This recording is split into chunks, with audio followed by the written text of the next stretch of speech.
మాజీ మంత్రి దేవినేని ఉమా గృహ నిర్బంధం చేశారు పోలీసులు. మాచర్లలో పిన్నెల్లి బాధితుల్ని పరామర్శించేందుకు ఇవాళ చెలో మాచర్లకు టీడీపీ పిలుపునిచ్చింది. ఇవాళ ఉదయం గుంటూరు వెళ్లి అక్కడ నక్క ఆనందబాబు నివాసం నుంచి మాచర్ల వెళ్లాలని టీడీపీ నేతలు నిర్ణయించారు. దేవినేని ఉమా, వర్లరామయ్య, బోండా ఉమా ఇతర నేతలతో కూడిన బృందం చంద్రబాబు ఆదేశాల మేరకు పిన్నెల్లి బాధితులను కలిసి ధైర్యం చెప్పాలని నిర్ణయం తీసుకుంది. అయితే మాచర్ల వెళ్లకుండా టీడీపీ నేతల్ని గృహ నిర్బంధం చేస్తున్నారు పోలీసులు.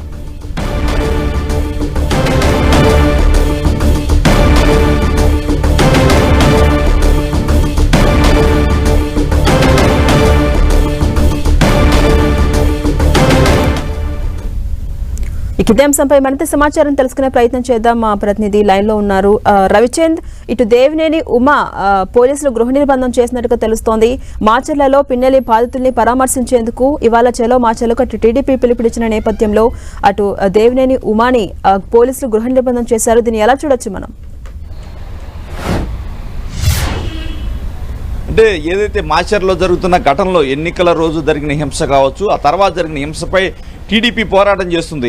ఈ నేపథ్యంలోనే చంద్రబాబు ఒక కమిటీని ఏర్పాటు చేశారు. ఎందుకంటే అక్కడ చాలామంది టీడీపీ కార్యకర్తలు దెబ్బలు తగిలాయి. ఆడ అధికార పార్టీ ఏదైతే దాడులకు గురయ్యారని చెప్పి టీడీపీ ఆరోపిస్తుంది. ఈ నేపథ్యంలో వారందరినీ పరామర్శించి మానసిక ధైర్యం కల్పించాలని చెప్పి టీడీపీ అధినేత ఆలోచించారు. ఈ నేపథ్యంలో ఒక సీనియర్ నేతలతో ఒక టీంని ఏర్పాటు చేశారు. నక్కా ఆనందబాబు, వర్లరామయ్య, అదేవిధంగా కొల్లు రవీంద్ర, బోండా ఉమా తదితర నేతలంతా కూడా ఒక టీమ్గా అక్కడికి వెళ్ళి వారికి ధైర్యం చెప్పాలనేది చంద్రబాబు ఆలోచన. ఈ నేపథ్యంలో వారంతా కూడా మొన్ననే వెళ్లాలనుకున్నప్పుడు కూడా అప్పుడు కూడా పోలీసులు అడ్డుకున్నారు. ఎందుకంటే మాచర్లో ఉద్రిక్త పరిస్థితులు ఉన్నాయి కాబట్టి నేతలందరినీ హౌస్ అరెస్ట్ చేశారు.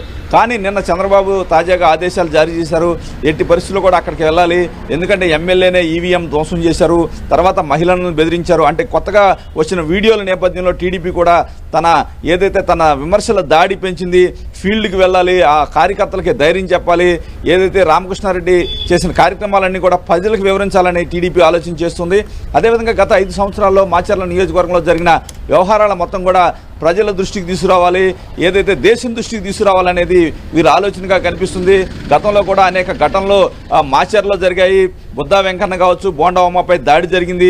తర్వాత స్థానిక సంస్థల ఎన్నికల్లో జరిగిన ఘర్షణలు కావచ్చు, అనేక రాజకీయ హత్యలు మాచర్లో జరిగాయి. ఇవన్నీ కూడా సమాజానికి ఎత్తి చూపించాలి, పోలీసు వ్యవస్థ కావచ్చు, అదేవిధంగా దేశం దృష్టిని ఆకర్షించాలి. ఎందుకంటే ఇప్పుడు పిన్నెల్లి వ్యవహారం, ఏదైతే ఈవీఎం ధ్వంసం వ్యవహారం దేశవ్యాప్తంగా చర్చ జరుగుతుంది.